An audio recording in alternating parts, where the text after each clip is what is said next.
वास्तविक पाहता ही साखरेची टंचाई ही आर्टिफिशियल स्केर्सिटी आहे, ज्याला आपण कृत्रिम टंचाई म्हणतो. असं काहीच कारण नाही की टंचाई होण्यासारखं. कारण आपल्याकडं ग्राहकांसाठी लागणारा जेवढा साखरेचा स्टॉक आहे तेवढा येत्या पुढच्या 3 महिन्यातला साखरेचा स्टॉक आपल्याकडे उपलब्ध आहे. अचानकपणे ह्या गेल्या 8-10 दिवसामध्ये 12 ते 17 रुपये पर किलो हे जे दर वाढले, हे सगळे कृत्रिम दरवाढ झालेली आहे. आणि मला वाटतं गेल्या 3 दिवसापासून आता आजचं मार्केट जर बघितलं आपण तर 17 रुपयांनी मार्केट खाली आलेलं आहे आता. त्यामुळे ह्याचा अर्थच असा आहे की ही आर्टिफिशियल दरवाढ होती. ही दरवाढ झाली, ह्याचा फायदा शेतकऱ्याला झाला नाही, ह्याचा फायदा कारखान्याला झाला नाही आणि ह्याचा तोटा झाला ग्राहकांना.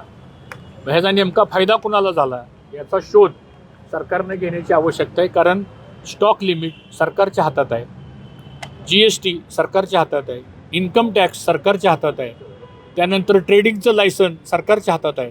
मग हे आम्ही साखर विकल्यानंतर ती साखर ग्राहकापर्यंत न जाता ती साखर गेली कुठं याची चौकशी करण्याचं काम हे आम्ही वेळोवेळी पत्र देऊन केलेलं आहे. परंतु हे क्रायसिस आहे. या क्रायसिसमध्ये आपल्याला ग्राहकांचा विचार करावा लागेल, आपल्याला शेतकऱ्यांचा विचार करावा लागेल आणि आपल्याला कारखानदारीचा विचार करावा लागेल. म्हणून एक बॅलन्स धोरण ठेवण्याकरता आम्ही सरकारला ह्या कामामध्ये मदत करायचं ठरवलं. आणि आज अशी परिस्थिती आहे की आपल्याकडं आता साखरेचा स्टॉक उपलब्ध आहे. 10 लाख मेट्रिक टन साखर रॉ शुगर इम्पोर्ट करण्याचा निर्णय झालेला आहे. आणि आता ते उद्यापासून मला असं वाटतं त्याचे कन्साइनमेंट्स सुरू होतील. आणि दुसरा पर्याय ह्याच्यामध्ये आता आम्ही असं सुचवलं आहे की साखर कारखाने नवीन साखर बाजारात आणायची असेल तर साखर कारखाने 15 ऑक्टोबरला चालू करावे लागतील. सरकारने आम्हाला विनंती केली की आपण आम्हाला संमती द्या. आमची संमती आहे, त्या राज्याच्या मुख्यमंत्र्यांनी ह्याला संमती द्यावी. कारण गळीत हंगाम सुरू कधी करायचा हे पण सरकारच्या हातात आहे. तर मला असं वाटतं गळीत हंगाम जर लवकर सुरू केला तर नवीन साखर बाजारात येईल, भविष्यातील टंचाई निर्माण होणार नाही. आणि त्याचबरोबर जो काही रिकव्हरी अनुदान घट होणार आहे लवकर सुरू केल्यामुळं ते 3% रिकव्हरी अनुदान द्यावं, GSTमध्ये काही सवलत द्यावी, अशा प्रकारच्या काही मागण्या आम्ही केलेल्या आहेत. आणि कुठंतरी सरकारने पण आता गांभीर्यानं ही शुगर इंडस्ट्री ही सोशल इकॉनॉमिकली डेव्हलपमेंट करणारी इंडस्ट्री आहे. यात कुठलंही राजकारण नाही. कारण 6.5 कोटी शेतकरी ऊस पिकवतो, ग्राहकाची संख्या 140 कोटी आहे आणि 2 ते 2.5 लाख कोटीचा टर्नओव्हर ह्या व्यवसायाचा आहे. तर मला वाटतं ह्यात त्या पद्धतीने लक्ष देण्याची आवश्यकता आहे. आता इथेनॉलसाठी केंद्र सरकारने परवानगी दिलेली आहे. इथेनॉल निर्माण करण्याच्या ज्या याच्यावर संकट येण्याची शक्यता असं म्हणतात. पुढच्या दिवाळीपर्यंत स्थिर होतील का भाव? नाही, आता साखरेची जर उपलब्धता जर कमी वाटायला लागली तर साहजिकच आम्हाला असं दिसतंय की इथेनॉलवरती काही निर्बंध येण्याची शक्यता आहे. आता सरकारने ह्याच्यामध्ये लक्ष घालण्याची आवश्यकता आहे.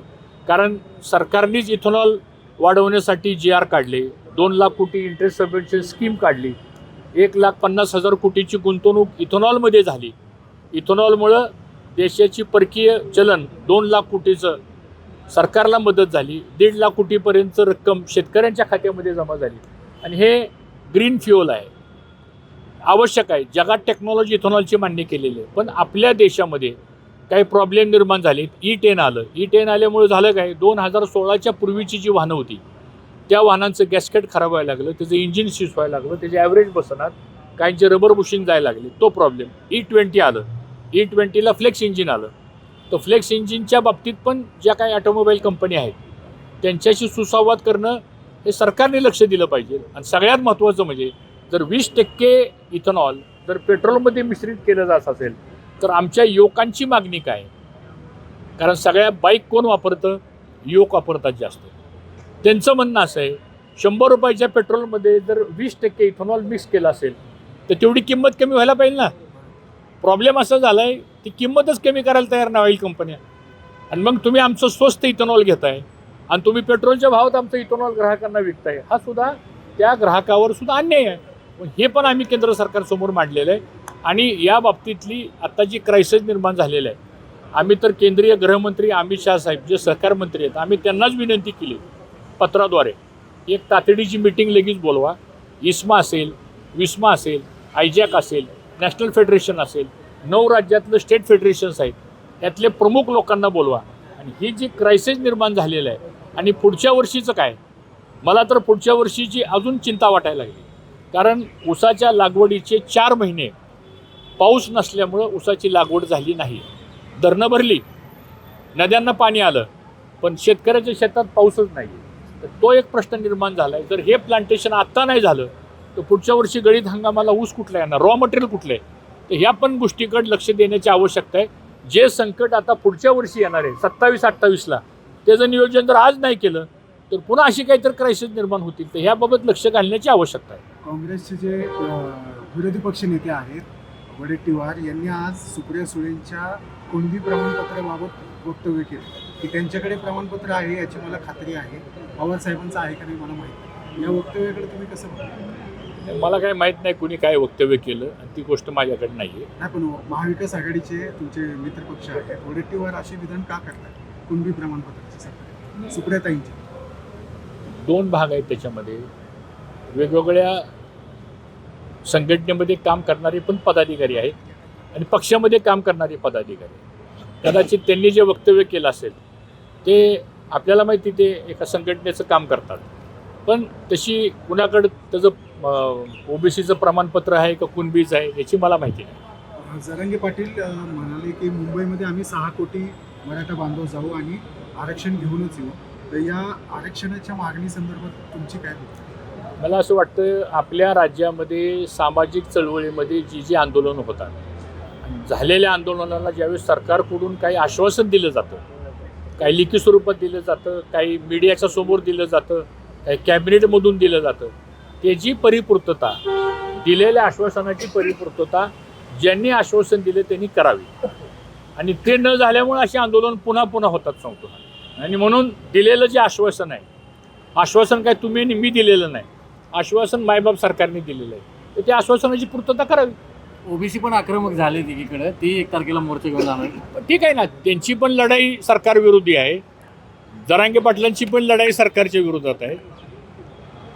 मला वाटतं ज्यांच्या विरोधात लढाई आहे त्यांनी ते प्रश्न लक्षात घेऊन सोडवावेत. आज तुम्ही युवकांना घेऊन बाईक रॅली केली, तर पाहिलं तर प्रश्न पेपर फुटण्याचा जो मुद्दा आहे तो देखील चर्चेत आहे सध्या. काल देखील एक पेपर जो आहे तो फुटल्याचं सरकारने MPSC कडून जाहीर केलं. आता काय बोलावं आता.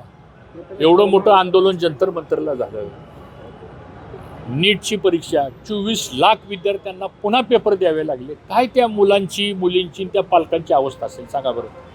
आपल्या घरात पण मुलं आहेत, मुली आहेत, आणि ते जर परीक्षेला बसत असतील आणि ते पेपर फुटत असतील तर त्या नव्या पिढीची काय मानसिकता असेल. मग त्याच्यावर आंदोलन झालं, त्याच्यावर पार्लमेंटमध्ये कायदा पास झाला, त्याच्यामध्ये सरकारने आश्वासन दिलं, HRD मंत्र्यांचा राजीनामा घेतला. आता एवढ्यावर सुद्धा ते थांबायला तयार नाही. म्हणजे ह्याचा अर्थ असा आहे की प्रशासनावरती कुठंतरी वचक ठेवला पाहिजे, कंट्रोल ठेवला पाहिजे. आता एक कालचं सुद्धा पुन्हा प्रकरण बाहेर आलं. आता युवा वर्ग असा म्हणतो की ह्या परीक्षाच घेऊ नका आता एकदा, कारण तुम्ही काय पेपर फुटीला कंट्रोल करू शकत नाही. पेपर कोण सेट करतं? गव्हर्नमेंटच्या देखरेखीखाली चालतं ना सगळं. माझी सरकारला विनंती आता अशी आहे की भले अजून 8 दिवस घ्या, पण किमान हितनं पुढं तरी त्या विद्यार्थ्याची निराशा होता कामा नये.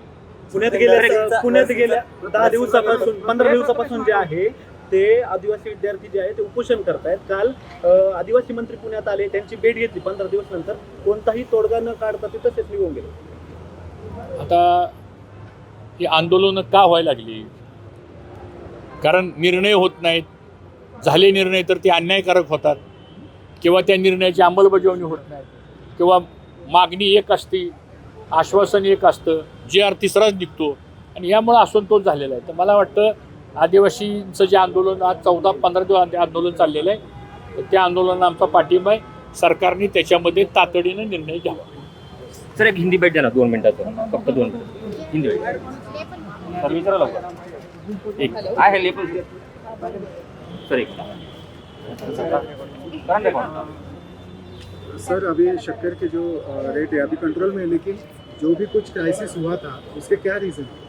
देखो, ये आर्टिफिशियली क्राइसिस कुछ लोगों ने किया है, और इसकी जांच मुझे ऐसा लगता है सरकार ज़रूर करेगी, क्योंकि सरकार के पक्ष में है.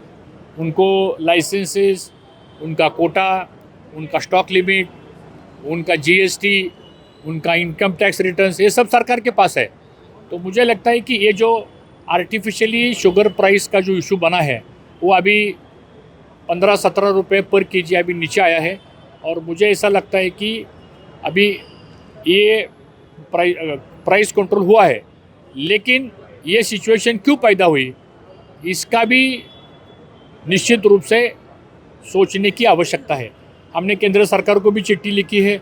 हम इस क्राइसिस में हम सरकार के साथ है, क्योंकि ये सरकार ग्राहक, किसान, शक्कर उद्योग और ये सारा पूरा ट्रेडिंग जो है ये इस पर ध्यान रखने की आवश्यकता है। सर फेस्टिवल का सीजन आ रहा है, तब तक क्या ये स्मूथ होगा दिवाली तक? मुझे ऐसा लगता है कि जितनी शक्कर अपने को चाहिए उतनी शक्कर अपने पास उपलब्ध है, कोई दिक्कत नहीं है। और हम गवर्नमेंट अभी हमसे सूचना कर रही है कि हम आने वाला क्रशिंग सीज़न 1 महीना पहला चालू किए, क्योंकि नई शक्कर मार्केट में आ सकती है। तो हमने भी उनको कहा है कि इस सिचुएशन में हम सरकार के साथ है, क्योंकि ये क्राइसिस है और अभी त्यौहार का समय है, गणपति है, नवरात्र है, दशहरा है, दिवाली है, तो ये सब त्यौहार में शक्कर ज़्यादा लगती है, आपको सबको पता है। तो मुझे ऐसा लगता है कि इसमें हम जल्दी शुगर फैक्ट्री शुरू करेंगे, लेकिन उसमें जो हमारा रिकवरी लॉस होने वाला है 3% 4%, वो रिकवरी लॉस गवर्नमेंट ने कॉम्पनसेट करना चाहिए। ये एक्सपोर्ट के इंपोर्ट के लिए जो सब्सिडी आप दे रहे हैं उससे तो ये बहुत कम है। तो यहाँ की शक्कर इमीडिएटली नई शक्कर मार्केट में आएंगी, तो ये क्राइसिस जो टेम्परेरी क्राइसिस है ये सुलझाएंगे। ठीक है, थैंक यू सर।